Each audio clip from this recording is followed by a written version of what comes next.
আমি কিন্তু এই বড় রাজনৈতিক দল, বড় বড় দল, তাদের যে গোষ্ঠী দ্বন্দ্ব সেইটা যে সবসময় ভোটিং বিহেভিয়ারে বিরাট একটা গুরুত্বপূর্ণ ভূমিকা নেয়। ভোটার যখন ভোট দেয় তখন সেটা কিন্তু ওই যে নেতাদের যে গোষ্ঠীর যে দ্বন্দ্ব, যখন কংগ্রেসের মারামারি হতো তখন আমরা বলতাম যে নমিনেশন টিকিট পাওয়ার থেকে শুরু করে জেলা কংগ্রেসের বৈঠকে এই ধুতি খুলে দিত, মারামারি হতো। এগুলো হচ্ছে মানে কংগ্রেসের টিকিট পেতে চাইছে লোকে, আগ্রহ আছে, গোষ্ঠী রয়েছে। সুতরাং আমি না এই গোষ্ঠী দ্বন্দ্বের প্রেক্ষিতে ভোট এটাকে না দেখে আমি একটা অন্য কথা বলছি, যেটা সুমন বলেছে সেটাই আমি আরেকটু এগিয়ে নিয়ে যাচ্ছি, যে মোদি ইকুইটিটাকে ব্যবহার করতে হচ্ছে কেন।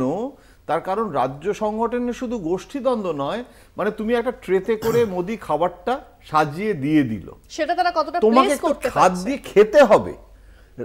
মোদি তো শুভেন্দুর হয়ে খেতে পারে না, শুভেন্দুর স্টমাক, শুভেন্দুর পাকস্থলী বা তোমাকে নিজেকে সেটা।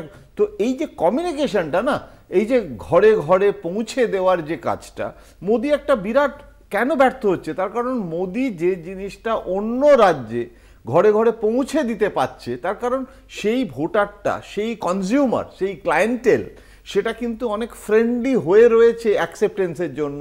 কিন্তু একটা ভেহিকল দরকার, একটা ভেক্টর দরকার, মানে একটা কমিউনিকেশন দরকার। হ্যাঁ, আমি এটাই ও বলেছে, সেটাকে আমি বলছি যে এই মেকানিজমটাই এখানে নেই। এখন সেই জায়গাটাকে কিন্তু বিজেপিকে করতে হবে। আমি বিজেপির একটা কথা বলতে পারি, আমি যদি বিজেপি হই তাহলে আমার কাছে এটা বিরাট একটা ব্যাপার যে আমার এই সংগঠনটা নেই। জয়ন্ত দার সাথে আমি সম্পূর্ণ, ঠিক কমিউনিস্ট পার্টিতেও এটা হয়েছিল, কিন্তু নিশ্চয়ই নিশ্চয়ই এটা কোনো শম্পা আছে, শম্পাকে জিজ্ঞেস করো যে কিভাবে কমিউনিস্ট পার্টির সাংগঠনিক শক্তি, মানে কেন্দ্রীয় কমিটি, শাখা কমিটি, জেলা committee, zonal committee, LC, CC, এদের কিন্তু এলসিসিসি নেই, কিন্তু একটা রেজিমেন্টেশন সাংঘাতিক বিজেপির আরএসএস এর ছিল, যেটা পশ্চিমবঙ্গে এরা এক্সটেনশন অফ পুরনো কংগ্রেস বা বিজেপির নিজস্ব সংগঠন নেই।